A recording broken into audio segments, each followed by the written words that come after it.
Hey, it's Dr. Joe here on this hot Wednesday evening where we are in the Washington, D.C. area. I hope it's fine wherever you are. And today we're going to be talking about market crashes, surviving real estate, and lessons from past downturns. I thought I'll do a session on this. I read the newspapers, well, not newspapers, I suppose. I read the online, and you hear stories about market downturns in several parts of the country. I know on the West Coast is some markets, and also in some of the markets where it was real hot during the COVID, prices went up real high, and so on. So it looks like in some markets it's not looking good, and some markets it's okay. In the DC area, I think it's okay overall. But I wanted to share some of my wisdom, my experiences. Having been through five of these downturns, and I'll give you some ideas of how to survive, if you want to put, or even thrive during a real estate crisis and market crashes and or downturns, and some of my lessons learned from past downturns. As usual, if you've got some questions, please put them in the chat box, and I'll be getting to it in about 20-25 minutes for the Q&A. Ask Dr. Joe. I don't know if you can see this background behind me. See if I can step back. You can see it's like a, no, that way. Okay, see that one? It's like like a downward spiral. Anyway, so that's what we're going to talk about today. As usual, if you got some questions, put in the chat box. And if you are wrestling with some issues, real estate wise, and you would like to leverage on my experiences, having gone through this and been doing this for a long time, feel free to book a one-on-one with me where we can do a deep dive into any aspects of real estate investing, buying houses, financing houses, renovating houses, dealing with tenants, and so my goal is to encourage you to take action. My goal is to hopefully help you avoid making what I call unnecessary mistakes, and that's mistakes that I've probably made every single mistake you can think of, and so there's really no reason why you should make the same mistakes. So if you want to leverage on my experiences, and please feel free to book a one-on-one with me. You go to my website, joeasimo.com, and you can book it there. It's real good. I had a couple last week, and it's really well. You need to do it if you're stuck or in doubt, or something's preventing you from taking action, because I want everybody to take action. You can't YouTube your way to financial independence. You have to take action, and it's scary, especially when your money's on the line. So feel free to check in with me, and we can do a deep dive in any situation and so on. But until then, we have the Ask Dr. Joe in about 20 minutes. Okay, so why is it crucial for real estate investors to understand market downturns? Why should you care? And well, the bottom line is this: real estate is cyclical. There are periods of growth followed by downturns. We all know what happened during the COVID period. A lot of prices, a lot of markets went up, and but all good things come to an end, as they say. And so, in some markets, the growth has stopped, and in some markets, they're actually experiencing downturns itself. So, understanding how these cycles work is really essential for you and I and us as investors to safeguard our investments against what we call economic volatility. So as we all know, market downturns can erode property values. It can go down. It can disrupt the cash flow. Tenants don't pay you. You may have vacancies, and and so on. And it can present significant challenges, even for seasoned investors. It's not easy. However, by studying past market crashes and downturns, investors can learn, I think, valuable lessons that hopefully will help you mitigate some of the risks and really make informed decisions and capitalize on market opportunities that arise during downturns. There are always winners and losers. There are people that's going to lose during downturns, and there are some winners out of this thing, and hopefully you can be a winner. So mastering these strategies ensures that investors can protect their assets, you and I can protect our assets, maintain our cash flow, and continue building building wealth, regardless of the market cycles and fluctuations. So market downturns often, they don't just happen out of the blue. There are warning signs. and that if you kind of look out for and understand them, you can identify them early, so you can sort of take what I call preemptive action, and so you won't be the guy standing up when the music stops. This includes monitoring economic cycle indicators, understanding what's going on locally in your market, and also staying informed about broader economic trends that's taking place. So, by doing so, you can position yourself, we can position ourselves, the savvy ones anyway, to astute investors, can position ourselves to weather economic storms more effectively and even thrive, during these adverse conditions. So, additionally, a well-diversified portfolio is also another, factor that you can use to reduce or minimize the effects of downturns. So it can also maintain liquidity and can act as a buffer during market volatility and so on. So diversification reduces risks associated with a single investment or a single, market. And also liquidity ensures that the investors have the necessary funds. You have the money to manage through any downturns without really being forced to sell your assets. Last thing you want to do is to sell your house, sell your buildings during a downturn because there are fewer buyers, which means that you're going to have to lower the price, and the buyers have the upper hand, which means that they could, milk you, I suppose, and so on. So again, finally, you really learn from experiences from other people who've navigated downturns, and hopefully you can sort of gain some insights and strategies about what to do, what works, what doesn't work, and so on. As I said before, I've been through 5 cycles, and the reason why I do what I do, which is to buy and hold, I see real estate as a long-term a long-term asset class, and but when there's a downturn, people lose their jobs, and tenants don't pay you, and all kinds of things happen.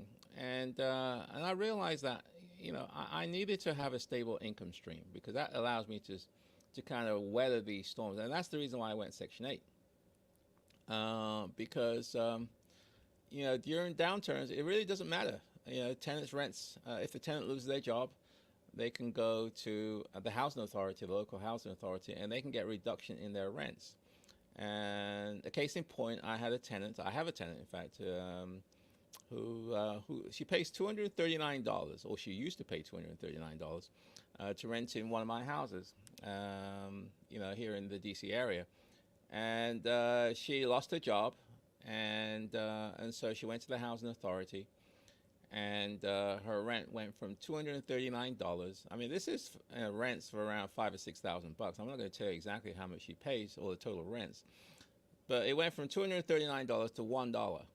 Okay, because she lost a job, and that's the beauty of the housing choice voucher program, Section 8, is that if a tenant loses their job, they can get their rent reduced, and the housing authority's portion goes up. If I had a market renter and they lost their job, there's a pretty good chance I may not get paid, or the tenant may leave because they can't afford the place and move on somewhere else. So I have a vacancy, which in turn will mean that I'm going to have a turnover. So that's why I go with Section 8. My longest tenant, as you know, is 27 years, and I've been in this program for probably about 30 years, plus years, and there has never been a month where I haven't been paid as long as the tenant's in the house. So that is how I've been able to survive downturns, 5 downturns. Okay, you've got to protect your cash flow, otherwise you'll get wiped out. So that's why I do it, and hopefully, let's keep going. So let's go to step 1. I got 6 sections. I got 6 sections of today's live stream. So number 1 is identifying warning signs of a market crash. Identifying the warning signs. What are the warning signs that are out there that lets you know that something is going on, and it could be a time for a potential downturn? So the question is, what are the key indicators that a market crash is imminent? It's on the pipeline. It's on the horizons. What are these indicators?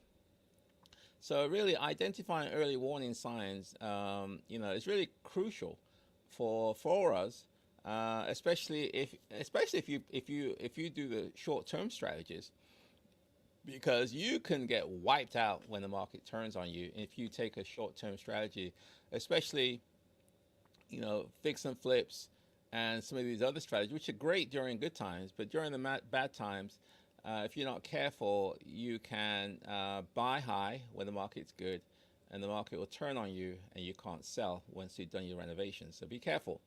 But key indicators, what are some of these things? These are things like rising interest rates. We've had rising interest rates for the last year or two. An oversupply of properties, you know how that goes. People get, all excited about, bidding wars during good times. So they keep on buying, building. And then there's an oversupply when the market turns. And now there's more supply than there is demand. And other indicators are slowing economic growth. The economy generally is slowing down. And another economic indicator is increasing unemployment rates. When people are losing their jobs, obviously it's not good for anybody to lose your job, but typically if you lose your job, you're going to have a reduced income. You're going to become a lot more conservative in how you spend your money. And you may even leave town and go somewhere else where the jobs are. So there are certain uncertainties whenever, so these are some of the indicators that you may want to pay attention to. And also pay attention to some of these macroeconomic factors, such as geopolitical tensions.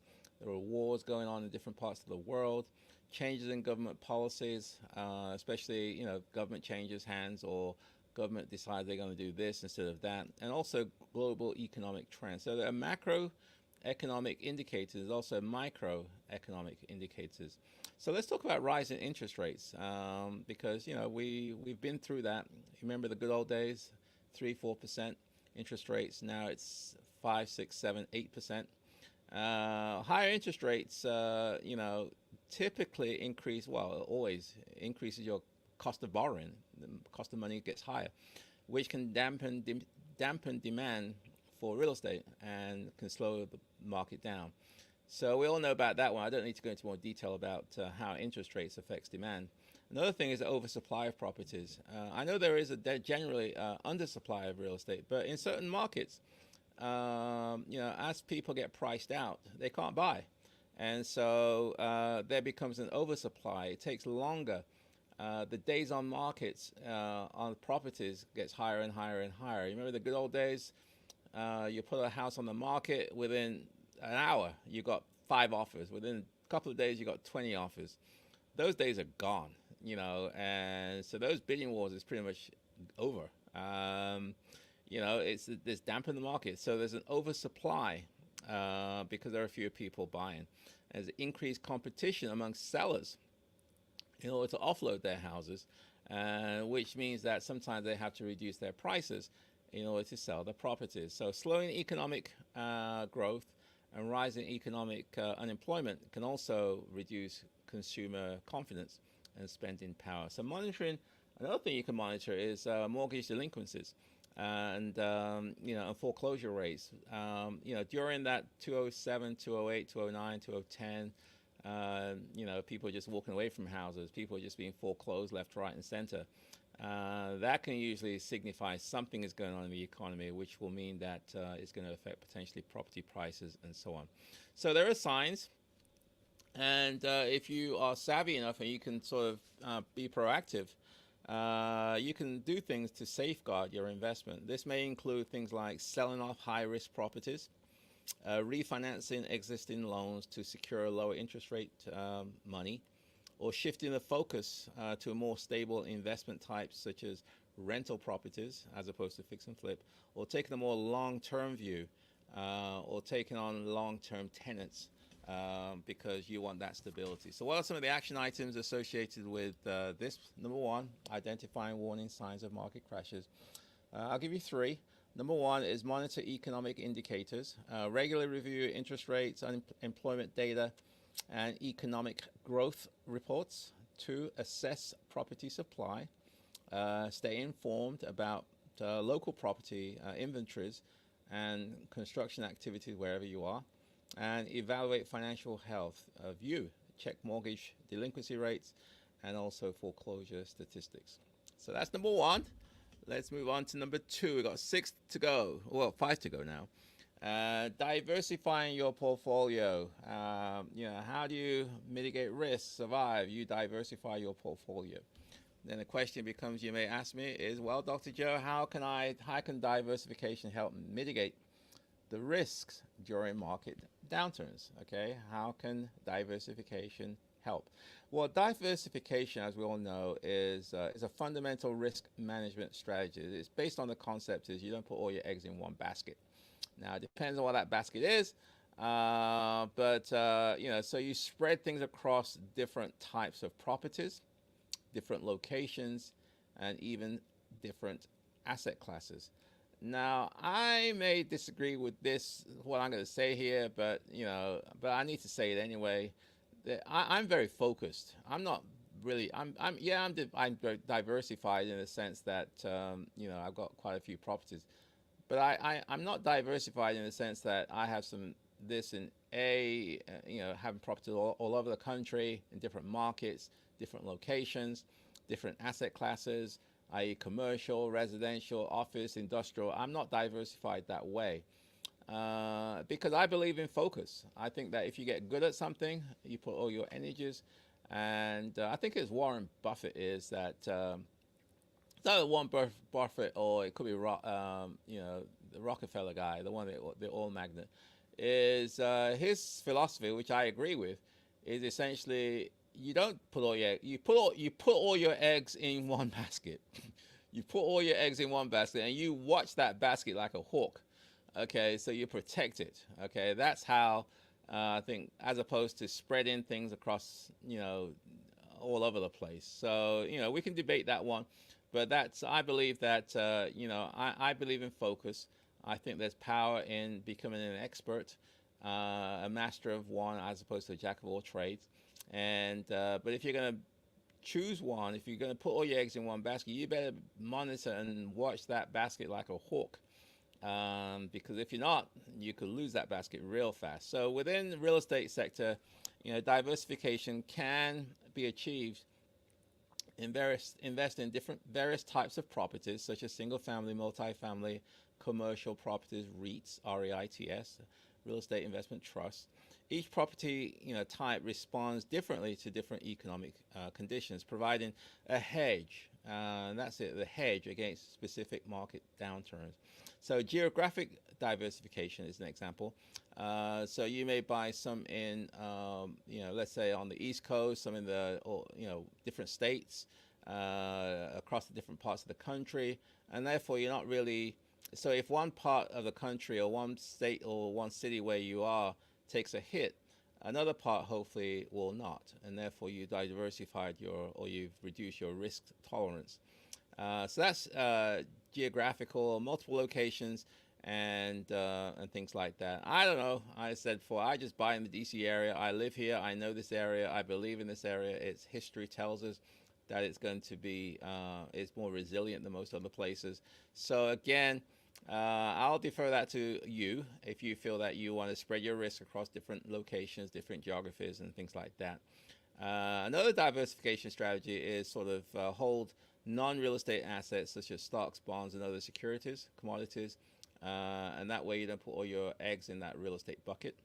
So again, each of these different categories have different risk profiles, and I'll leave it up to you if you feel that diversification makes sense for you.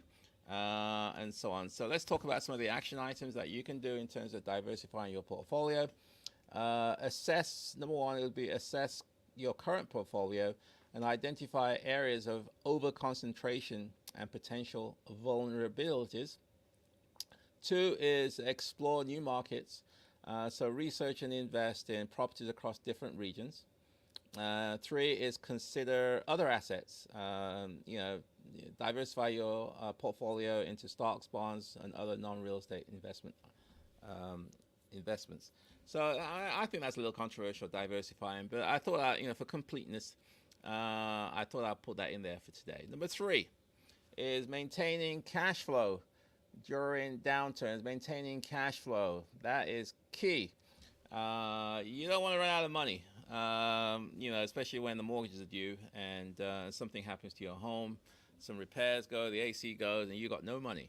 You're illiquid, as they say. So what strategies can ensure steady cash flow even in tough times? What strategies can ensure steady cash flow even in tough times? Well, maintaining cash flow, obviously it comes to reason, during market terms is critical because if you don't have cash flow, you're not going to really maintain your operations and meeting your financial obligations. So one effective strategy is to focus on rental properties with stable long-term tenants. That's why I do what I do. Again, you're able to weather downturns if you have rental properties with stable long-term tenants. Stable means that they're going to stay a long time, and therefore you can count on that income flow, and they're going to be there through ride out the storm. Okay, and but what you don't want is tenants who stay in your house but don't pay you. Okay, so I'm not just saying just get tenants. You want tenants that stay there, pay you, take care of your property, and don't drive you crazy. So long-term leases obviously provide predictable income streams, helping you to buffer against market volatility. Long-term leases provide predictable income streams, helping you buffer again, and ensuring high occupancy and minimizing vacancies through proactive tenant retention strategies can also stabilize your cash flow. Now, hopefully all this is coming through. This is why I've been able to survive so long, is because, I believe in stable income streams, taking care of your tenants, because if you take care of your tenants, the tenants are happy, you're going to minimize turnover, you're going to minimize vacancies, and therefore that cash flow, you're protecting that cash flow. Another thing that you may want to consider is cost management. That will help you survive during market downturns. So what that means is that you should sort of, on a regular basis, kind of review your operating expenses and implement cost savings, where you can. You can do things like negotiate better terms on your loans, refinance existing debt to lower interest rates if it's possible to enhance cash flow, maintain an emergency fund, look at your insurance costs. Maybe you can reduce that. You can, maybe, appeal some of your tax assessments. But maintaining the emergency fund, really, it provides you with a cushion to cover unexpected expenses that may hit you, especially maintenance and repair items, and especially if you have lower income due to vacancies and things like that. So investors should diversify your income streams where possible, and therefore you have protect your income streams such that you can survive market downturns. So what are the action items associated with this, which is monitoring cash flow during downturns? Number one is secure long-term tenants. Prioritize leasing to stable long-term tenants to ensure consistent rental income. Again, that's why I do Section 8. I'm looking for stable long-term tenants. Another thing you want to do is to enhance tenant retention. Implement tenant retention programs to minimize vacancies. You want to do what you can to make sure your tenants are happy, therefore they don't leave. That's the reason why I do these Mother's Day gifts, bouquets of flowers, Christmas presents, and all those kind of different things. I'm all about tenant retention. Review expenses. Conduct regular audits of your expenses and identify areas where there are cost-saving opportunities. And you can also refinance your debt, to reduce your interest expenses and things like that. So we're kind of number 3 now. So if we're going to go to Ask Dr. Joe shortly. So if you've got some questions, please put them in the chat box, and I'll definitely get to them, and so on. And likewise, if you feel that you may need some one-on-one with me, then I strongly suggest that you book a one-on-one with me. Ask Dr. Joe. We can spend an hour. We can do a deep dive into any of your real estate issues, concerns, challenges, or problems that you're facing. and you can leverage on my 35-year experiences, and I've been through 5 of these cycles. Hopefully what I'm saying today makes sense, but it's based on experience. What I'm sharing with you is not just sort of theory. This is the real world. Good times come to an end, and you need to be able to survive these things if you want to protect and achieve financial independence. Okay, let's keep going. Capitalizing market opportunities during downturns. As I said, there are things that you got to be cautious, but there are opportunities. There are winners and losers during market downturns, and ideally, you want to be a winner and not a loser. So so the question I thought becomes is how can investors find and leverage opportunities in a declining market? There are winners and losers. You need to be, or you should be, on the winning side. So how can you do that? What are these opportunities? So downturns can present unique opportunities for astute investors. Properties often become available at lower prices. There's some good buying opportunities. Distressed sellers, may have to sell, and they may be more flexible in terms of their prices. They're more willing to negotiate versus the what it was during COVID, where there was bidding wars, and you had to, sellers were, if you had a contingency on your offer, you stood no chance.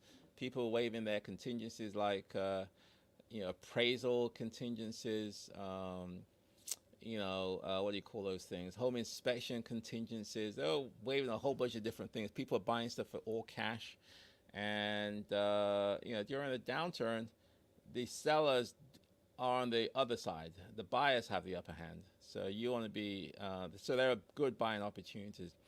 And also, it's a good opportunity to improve your existing properties. You can upgrade them to make it more attractive if you have to sell it. And also, you can upgrade them to get higher rents. There are fewer people buying. People who otherwise would buy can't buy, so they are being forced to rent.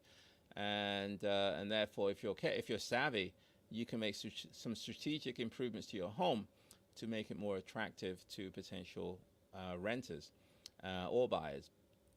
So you can also reconsider repurposing your properties to meet changing market demands. I'm not really into that one, but if you're, for instance, I know it's big now, where a lot of people have got office buildings. They're trying to repurpose them now to residential. Because the market for office is really taking a hit when people are working from home and things like that. The other thing you want to do is to take advantage is to network with other investors and other real estate professionals, and because they may be able to share with you some emerging opportunities. You may be able to find good deals, and some of the best deals I've had, I bought them during downturns because there's less competition, and I was able to negotiate more favorably, and I was just able to just buy it, get some tenants in there, and just ride that storm until the market gets better. So there are opportunities. Networking becomes really important. So stay informed about market trends, and be prepared to act quickly. Get your finances in order, and such that you can take advantage of some of these opportunities when they arise. Number 5 is, let's talk about some of the action items, I suppose, you can do on number 4. You can build capital reserves and, ensure you have access to funds for potential acquisitions. Identify distressed properties. Look for properties with motivated sellers offering significant discounts. Negotiate favorable terms. Use market conditions to negotiate better purchase prices and terms, and also invest in upgrades. Enhance your property value through strategic renovations and improvements. So now we get to number 5. Number 5 is, we should get to Ask Dr. Joe in about 5 minutes. So sit tight. We'll get to your questions in the Q&A in about 5 to 10 minutes. Okay, number 5. Number 5 is learning from successful investors. A wise man learns from his mistakes. A genius learns from other people's mistakes. So you want to be a genius. You want to learn from other people's mistakes. You don't want to learn from your mistakes. I mean, it's good to learn from your mistakes, but it's better to learn from other people's mistakes so you don't have to make those mistakes yourself. So what lessons can we learn from investors who have thrived during past downturns? I've shared with you some of my strategies and why I've been able to survive. through 5 of these cycles. But what are other things that you may want to consider? What other lessons learned can you gather from other investors? Studying strategies of investors who successfully navigated past downturns can provide, I think, valuable insights. These investors, these savvy investors, successful investors, I call them, can emphasize certain things like the importance of preparation, the importance of flexibility, and the importance of staying informed. So, for example, many successful investors prioritize in maintaining strong cash flows or cash reserves and diversifying their properties portfolio in order to allow risk, in order to manage risk more effectively. Also, successful, investors, they tend to be more proactive. They take control and do things before, the market turns on them, as opposed to others who are more reactive. And so, they tend to monitor what's going on locally, monitor market conditions, and they also adjust their strategies as needed. If something's not working, you have to modify it and adapt accordingly. And it's not, they're not. Sometimes you just have to make some tough decisions. Whether it be in terms of what you buy, offloading, some properties, and or selling underperforming assets, or scaling back, not buying, just cutting back. Sometimes you have to make these tough decisions, and but you take a long-term view, because the market will come back, hopefully, and you hopefully will be stronger, in a better position when it comes back. So another thing is to focus on the long term. I think I mentioned that before, and just be patient. Patience is a virtue, as they say. You sometimes just sit tight, just buckle up and ride it out. Okay, recognize that real estate is a long-term investment, and you build a network of mentors and advisors, people who can help you, and you learn from experience of other people. Surround yourself with successful people who have been around for a while, people who have been through many market cycles. And I think, I forgot who said it. You can always tell. What's that saying goes? Who's swimming naked when the market, when the tide goes out? That saying. Maybe you can put it in there for me. In essentially say, during the good times, everyone feels like they're great, they know it all, and so forth. But you're able to, the test, in my opinion, of a good, savvy, successful investor is how they respond during market downturns. Okay, you'll find out who's swimming naked when the tide goes out. When the market turns, you'll find out who's just talking hot air and who really knew their stuff. And that's why you need to surround yourself with people who've been around for a long time, because fads come and go, but certain fundamentals don't change. And and all the things I've shared with you are fundamentals. They're not going to change. Today's hot thing, maybe tomorrow's cold thing. But people always need housing, and they'll need a certain type of housing. Some of the strategies I've shared with you make sense. So take a long-term view and be patient, network with other people, and learn from the experience of other people. So hopefully you can avoid making unnecessary mistakes. So what are the action items associated with number 5 is study case studies, learn from other people, research successful investors, what they've done. Emphasize preparation, build strong cash reserves, and diversify your portfolio. Stay informed. Monitor sort of market conditions and adjust your strategies accordingly, and be proactive. Make informed decisions and take decisions to protect and grow your investment portfolio. And finally, number 6, avoid common mistakes. Kind of tied to number 5, which is learn from others. But there's some common mistakes that you can avoid. And so, what are some of the common mistakes that you should avoid during market crashes or downturns? Common mistakes include things like over leveraging, taking on too much debt, failing to diversify, and making emotional decisions, making impulsive decisions. Over leveraging obviously can lead to financial strain when the market conditions worsen, and making make it difficult to meet your financial obligations. A lot of people get crushed during downturns because they just got debt that they just can't service, they can't pay off. So failing to diversify is another reason, another thing to avoid. Vulnerability in localized market downturns can be an issue. But again, I'm not a great fan of diversification. I buy all my stuff in the DC area and I just watch it like a hawk, as they say. You should also avoid, not doing due diligence. You have to be real cautious during market downturns. You've got to be a lot more conservative. Thorough research and analysis before you make some major decisions, especially in a volatile market. Also, maintain a long-term perspective and avoid panic selling is important, and just avoid ignoring. Avoid ignoring signals. If the signs are coming that it's not good or things are not looking great, you have to adapt accordingly. Remain flexible, be willing to adjust, and and just sort of be on the lookout.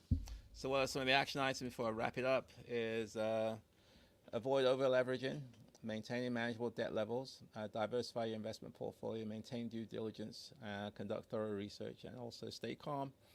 Avoid emotional decisions and maintain a long-term perspective. So, my friends, we are wrapping up. So, I'd say in closing, mastering the strategies discussed, during this live stream. Hopefully, it's been helpful. It's based on experience. You got to have a robust framework, in order to survive these things. By understanding historical trends, diversifying your portfolio, maintaining cash flow, and capitalizing on opportunities, you can protect your assets and also you can continue to build wealth, even in challenging times. Successful real estate investing requires preparation, flexibility, and continuous learning. That's why I do these Wealth Wednesdays. I want to provide you and my audience with continuous learning. You never know enough. There's always more that you can learn, including myself. So I'm always learning. I enjoy these sessions because I do a lot of research in preparing for these Wealth Wednesdays. I'm not just talking at the top of my head. I'm researched this topic, hopefully provide you with some good quality information that you can act on. It's also learning for me. I love researching. I do have a PhD. To do a PhD, you've got to do research. And so as I'm researching, I'm also learning as well. So by implementing these strategies and learning from the experience of others, you can sort of enhance your resilience and position yourself for long-term success. So real estate markets will always have its ups and downs. Good times come to an end. But with the right approach, you can thrive in any environment. By following the guidelines that I sort of talked about, you can navigate market downturns successfully and to ensure growth and stability of your real estate portfolio. That, my friend, is it. So again, please put your questions in the chat box. I'll get to them in a second. And if you want to book a one-on-one with me where we can do a deep dive in any of your situation, your questions or concerns or problems and challenges that you're having, you can also send me an email. I can reach at joe@joeasamoah.com, and you can book a one-on-one with me by going to this website, joeasamoah.com, www.joeasamoah.com, and I think there's a link there called Ask Dr. Joe, and where you can schedule a one-on-one with me. It'll definitely be worth your while, believe me. I wish I had a Dr. Joe when I was starting, and I didn't. So I had to learn all this stuff the hard way through the School of Hard Knocks. There's no reason why you should do that. Now is the time to take action. You waited long enough. You got to do what you got to do. At some point, you got to pull the trigger. It's scary, it's intimidating, it's frightening, but you can do it, especially if you have the right guidance, mentors, and you surround yourself with people who don't have hidden agendas, except they just want to help you. Okay, so let's get down to the questions, the comments for the day. Let's have a look. FIRE. Oh, aloha. Yes, I think you sent me a message this week, firefighter. Yeah, I need to respond. I'm really not really great at responding to emails, but I'll try and respond. I definitely would like to go on your podcast. I think you have it in Hawaii. So let's see if we can make it happen. If you don't mind, send me another email just to remind me, and I'll definitely try to get to you this week. Financial firefighter. Okay. Aloha from Hawaii. Dow 2, greetings from Phoenix, Dr. Joe. Greetings to you as well, Dato in Phoenix. Lauren Davila, hello everyone from Charlotte, North Carolina. Hi, North Carolina. Hi, Charlotte. And hello everyone from Mobile, Alabama. Alabama's in the house. Hey, John. Hope you're doing well. And hi, Dr. Joe, joining from DC. Intellectual Conversations with BJ. Okay, Intellectual Conversations. Hello from Ohio. Hi, Heath from Ohio. We've got Ohio in the house today. And Marcus Shiro, janitor. Yes, Mark. Yes, you're in the house. So let's shoot me another email, Mark, and I definitely will schedule. I'll be more than happy to be a guest on your podcast or your live stream. Looking forward to it, and I think it'll be an honor for me. Janitor on fire from Chibolo, Texas. We've got another fire from. I hope I pronounced that right. Chibolo, Texas. Chibolo. Okay, I have a non-voucher tenant who recently informed me. This is from Dow 2. A non-voucher tenant who recently informed me that she applied for a voucher and is on the waiting list. She's been really late on her rent lately. Her current rent is way under market. Okay. So you got a person who doesn't have a voucher, so is a market renter, who's not paying their rent. He applied for the waiting list for Section 8. I don't know how long that her rent is currently way under market. Okay, it's not good. So you got a person whose rent is low and is not paying you on top of that. Let's have a look. Let's look at your next. My question is have you ever had a tenant transition from a non-voucher tenant to a voucher? If the tenant is approved for a voucher, how do you go about getting them up to market rent with the voucher? Okay, let's see if I understand this question, Dow 2.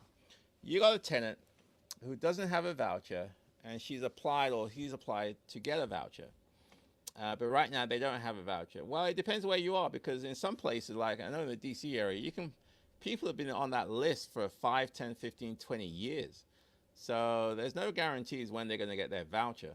So I don't think you should have all your hopes on her getting the voucher, because it may not happen, or it may not happen for a long time. So you're going to have to deal with the situation as it stands. If they don't have a voucher and they're not paying their rent, and the rent's too low, and depending if you have rent control or not, if you don't have rent control, then you can, initiate eviction, or you can try and work with the tenant and see if you can get them back on track again. I always try and work with my tenants first and see if there's a win-win scenario we can create. I try to understand what's going on in their world and try and help them. There are lots of organizations out there that can assist in rent or utility assistance. You may want to explore some of those, rather than just moving straight away to evict them. But sometimes you got to do what you got to do. If you got to evict, then you should start that process as soon as possible. Obviously, you have to comply with your local regulations, your laws, wherever you are. And definitely don't do a self-help eviction where you put them out and change the locks. You don't want to do that. But try and work with them if you can. If you can't, then you got to do what you got to do. And then if they do leave, or if they leave either voluntarily or involuntarily, then you can increase the rent, assuming you don't have rent control where you are. If you have rent control, then that kind of limits what you can do. So again, I probably need a bit more information. Hopefully that helps. But I wouldn't put all your hopes on them getting a voucher anytime soon, because it can take a long time, especially in areas where there's a lot of demand for vouchers and so on. So I probably need a few more specifics, Dow 2. If you want to add more to what you said, feel free to put them again, but hopefully I provided some helpful tips. Janitor on fire, Charlie Munger. Hey, Janitor on fire. So Charlie Munger's in the house. Well, I thought Charlie Munger was deceased. That's Charlie Munger from Warren Buffett's sidekick and right-hand man, I suppose. He's a genius, Charlie Munger. I've listened to some of his talks. I read quite a few of his articles. He's a very smart guy, a very wise guy, in a positive way, and also, yeah, it's always good to learn from people who are seasoned, experienced, and just wiser. Okay, intellectual conversation with BJ. Hi, Dr. Joe. I am renovating one of my units to rent to a voucher tenant in DC. Okay, I want to convert the tub to a stand-up shower, but a DC investor said tubs in voucher units are a must. Okay, let's read that again. You got a house in DC, okay, and you're renovating the unit, and you want to convert the tub to a stand-up shower, but a DC investor said tubs in the voucher are a must. Thoughts? Yes. I think because it depends, but I don't know how many bedrooms your house is or apartment is. I usually recommend you have at least one tub in the property. And the reason why I say that is because sometimes, well, most of the times, voucher holders have children, and some people just want to have a tub somewhere in the house. So if they need to take a bath, wash children, or whatever it is, there's an opportunity to do that. So code doesn't require it. You're not required to have a tub, but if I need to understand why you are changing a tub to a shower. Tubs are usually larger, so if you're going to have a shower, you're going to have a luxury shower because you've got 5-foot space, whereas showers tend to be 3 or 4 feet. So yeah, I would. I mean, if you have a tub, you still have a shower in there, so you can still take a shower in the tub. So it's, you can do 2 things in the tub which you can't do in the shower. So I would probably agree with what this other investor says, unless there's a driving reason why you want to get rid of the tub. I would say keep the tub, and that way you give the flexibility of having a shower and a bath. If you only have one bathroom. Now, if you've got multiple bathrooms, then as long as there's a tub somewhere, you can sort of get rid of that thing and turn it into a shower if you like. Hopefully that helps. Also, any other must-haves for renovating a unit, specifically for voucher units, will be helpful to know. Okay. Oh boy, we got an hour for that? I don't think so.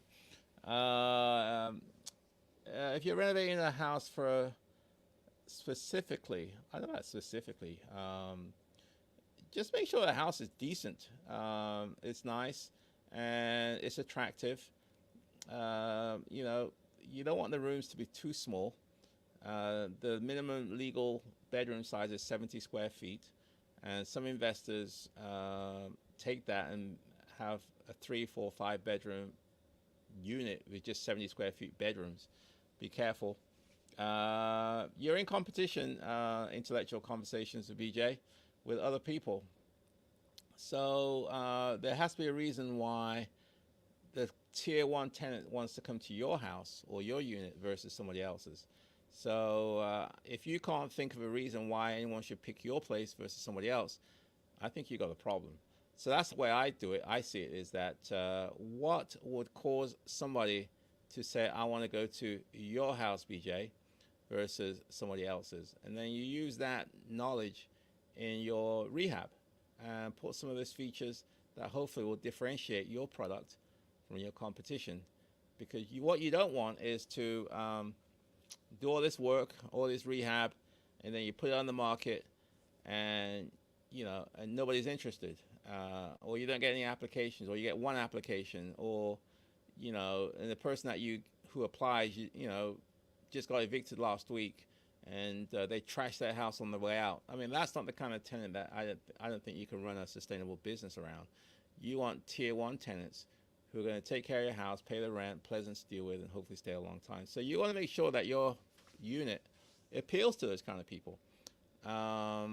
Again, these are just some of the wisdom. I mean, again, I've been there, done that, where I looked at it from an investor's perspective, and the rehab or the house from, what's the cash on cash return, what's the ROI, what's the NPV, what's all these metrics. It looks good on a spreadsheet, but when you put it out for rent, you don't get any applications, and now you got to do some crazy stuff like give people free toasters in order to apply and all this craziness. I've been there. It's ugly. So think about how you can differentiate yourselves from your competition. If you want more time on that, I'd be more than happy to just book a session with me. We can do a deep dive and how hopefully you can help. This is the kind of stuff you have to do up front. Do it now, because you don't want to find out after you've done a rehab that you're not getting any applications. You don't want to find that. That's a hard, bitter pill to swallow. Hey, Dr. Joe, how are you, Aman? Hey, Aman, how's it going, man? Hope you're doing well. Financial firefighter, what's up, Joe F? Joe. Okay. Thank you for your time. How do you go about building capital reserves? Well, how do you go about building capital reserve? You're going to have to save some money from somewhere. So you can do it two ways. You can increase your income, or you can reduce your expenses. I mean, that's the bottom line. So how do you increase your income? You get a side hustle, do a house hack, and those kind of, yeah. So you can increase your income by obviously focus on those things that generate income, increase your rents where you are. And how do you reduce your expenses? You look at, where the money flow is. Biggest money flow is turnover and vacancies, so you got to reduce that. You can maybe refinance to reduce your financial reserves. Your financing costs. You can maybe look at your insurance to reduce that. You can look at the maintenance. Maybe there's certain things in your house that are just expensive to maintain. You may want to consider that. So there's different ways. So with those savings, either by increasing your income or reducing your expenses, you can then use that for an emergency fund, for a rainy day, and so on. So that's just in a snapshot, Heath. Some of the things that you can do today to start building a capital reserve. In fact, that may be a good idea. I mean, maybe that's a good topic on one of the Wealth Wednesdays is how do you go about building capital reserves and emergency funds, for a rainy day. Yeah, that maybe I'll shoot me an email if you think that's a good topic, or let me know if you think what you think. I'm always looking for ideas on topics that I should cover on Wealth Wednesday. You don't find out who's been swimming naked until the tide goes out. Exactly, that's Warren Buffett. That's it. You don't find out who's been swimming naked. You don't, because when their good times are on, everyone's always saying they're gurus, and all these guys are saying how great I am because I'm making all this money and so on. That's all well and good during the good times, because everyone's making money. The problem is when the bad times come in and the tide goes out, and that's when you find out who's swimming naked. These guys really know what they were doing, or they were just riding the wave, and it's ugly to be in a downturn. You're the guy standing up when the music stops. It's not pretty. Been there, done that, and so on. But I've been able to survive 5 of these downturns, and that's the reason why I'm sharing some of these suggestions with you. Hopefully it's helpful. Melissa, hey Melissa, how's it going? Give us an update. What's going on? Let's have a look. I am finding it a challenge to find builder's risk policies for my duplexes I'm in a contract with in Cleveland. My lender is requiring that I have this coverage during the rehab. Yes, you do need builder's risk. Okay, so for those people who are not sure what I'm talking about, what's going on is that Melissa has, she's going to be buying an investment property. She's probably going to do some rehabs, and it's a vacant property until the rehab is completed. So while the rehab is being performed, she needs a certain type of insurance policy. You can't get a homeowner's policy because she's not a homeowner of the property. It's an investment property. She can't get landlord's policy because she's not a tenant, and there's no tenant in the house. The place is vacant. So you have to get another type of insurance called a builder's risk. And typically you go to a insurance broker. And, that covers things like fire, theft, and other calamities while the place is vacant. It's usually more expensive because it's higher risk.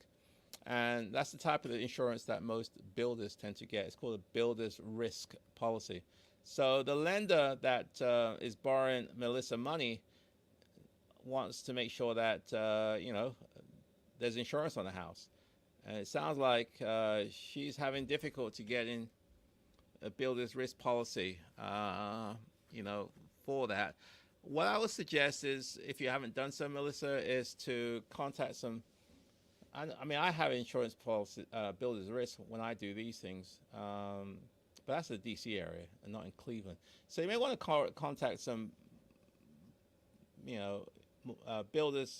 insurance brokers in the Cleveland area, or maybe your lender will be able to provide you with some suggestions, or go to the local RIA meeting.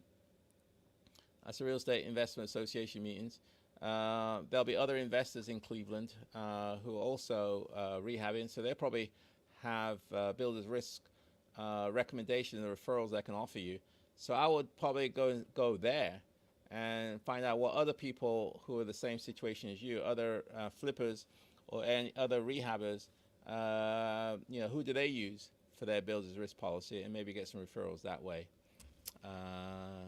Hopefully that's helpful. Let's have a look. Also, my GC's prices are outrageous. Oh God, I won't be able to fix much, so I'm worried about the ARV. Okay, so you got an expensive general contractor. Well, cost of rehabs is generally gone up. The cost of labor and materials has gone up for the last few years. So, I mean, outrageous is relative. It may be cheaper, it may be more expensive than where you are now. But if, again, you go to a RIA meeting, they may be able to get you some referrals of other general contractors who can maybe give you a quote.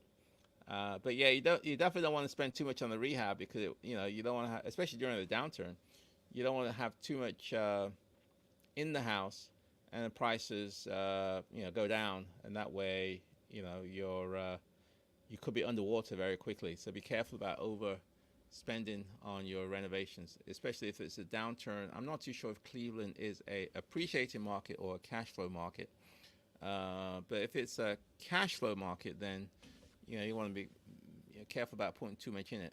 If it's an appreciating market, then there's a good chance that at some point prices will go up, and therefore you'll be able to recoup it. So it's kind of a hit and take. 2 bedroom, 1 bath. Okay, this is intellectual. Yeah, so if you got a 2 bed, 1 bath, BJ, I would probably not remove the tub and keep the shower. I would not remove the tub and replace that with a shower. I think it's a good idea to have at least 1 tub in every apartment or house. There's some people who are old school. They like tubs, and that could be a turn off for some people. So be careful. Dr. Virginia Lucier. Thank you, Dr. Joe. You're welcome, Dr. Virginia. So what's the time? Oh my God, it's 8 o'clock already. I got a lot of questions today. Oh my God. So Melissa, there's no room in the budget to install egress windows in the basement bedrooms, and no room in the budget to add a bath in the basement either. I don't think I'll be able to do Section 8. I mean, there are requirements of a bedroom. You got to have egress. So, I mean, there are rules. If you don't do Section 8, then you're going to rent to regular market renters. Well, that's all well and good, but I mean, what rents can you get for market renters? Normally, the more bedrooms, the more rent. So, unless you call it a bedroom, but it's not a legal bedroom, maybe you can do that. But with market renters, which you normally can't do that with Section 8 because you have to go through an inspection. Book a session with me, Melissa, and let's see what we can brainstorm. You've given a great answer. Thank you. I was thinking the voucher as a random lottery type system in Phoenix, and not a first come first serve. Regardless, your recommendation was perfect. Thank you. Oh, you're welcome, Dao2. No, Section 8 is not a random thing. You have to be. You have a wait list, and some people. This lady, I spoke to a lady who was on the list for about 25 years before she got her voucher. So it's not a random. Well, at least not here in the DC area. Maybe it is in Phoenix, but certainly not here. Nicholas D. Do you have a property management company that do the day-by-day things, or do you personally do that? I manage all my properties myself. Well, I have an assistant, but I don't have a property management company who does it for me. I just haven't found anyone that's any good. So certainly I'm not going to find any management companies who give bouquets of flowers and Christmas presents. Certainly not. Greetings from Houston, Dr. Joe. But yeah, if you got some, I'm not sure where you're from, Nick. But yeah, give me a call. We can talk. Hi, Cheryl Ear Notary. Hi, Dr. Joe. Cheryl. Hi, Cheryl. Where are you calling from, Cheryl? I'm not sure where you.